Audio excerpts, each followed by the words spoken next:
Hey, what's happening, guys? Dan Darrow here with another options and play video update.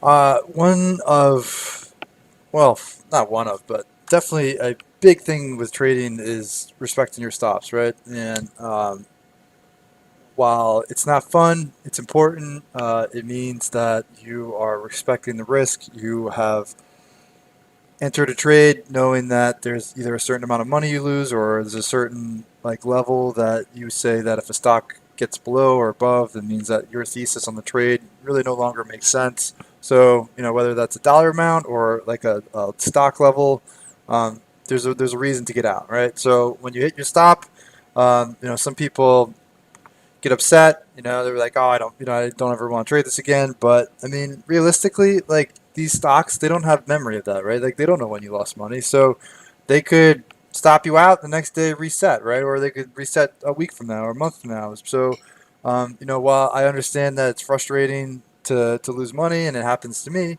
I don't completely dismiss the stock. I don't like stop watching it. Like I'll keep an eye on it, right? And if it looks good again, then I might revisit a trade. Okay, so AMD, right? Here's an example. Like I thought it looked set up pretty well going to earnings. It was off its high.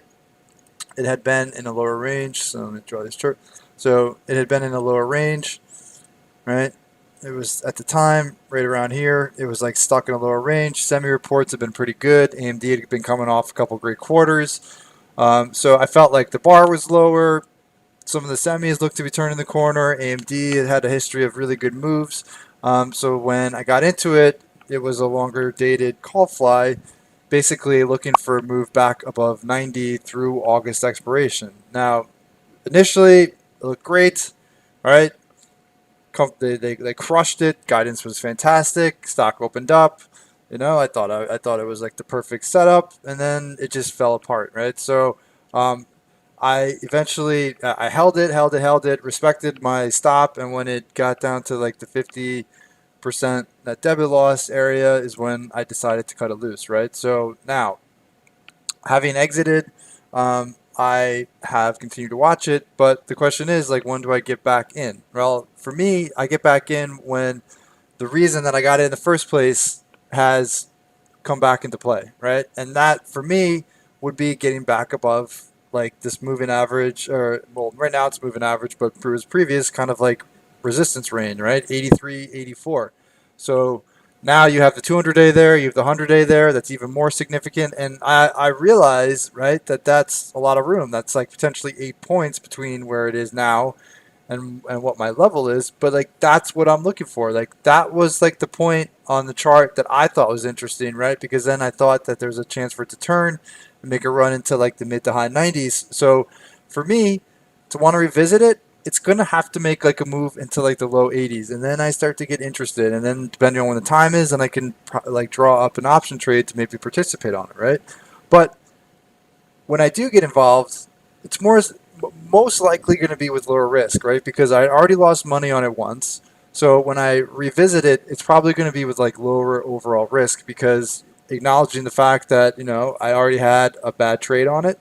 I already lost some money. When I come back into it, I want to like look at it with like a lower overall risk profile. So um, whether that's fewer contracts or lower overall debit of like the strategies. I want to acknowledge I already had a losing trade.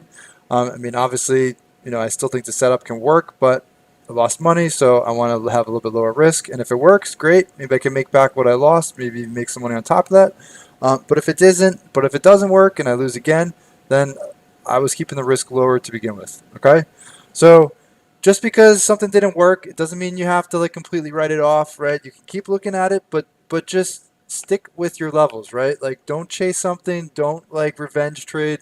If it sets up, you know, that's something you can entertain, but just maybe keep an eye on your risk, right? Maybe lower risk, fewer number of contracts, but again, stocks just they don't have memory of whether you traded or not, right? So they can work even when they stop you out. I mean, it's not personal. It's just the stock being the stock, right? So don't get frustrated. Just keep a clear head and stick to your levels. All right.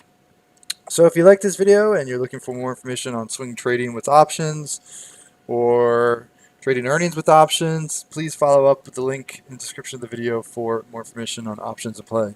Hope you have a wonderful night. Stay well, and I will talk to you all tomorrow.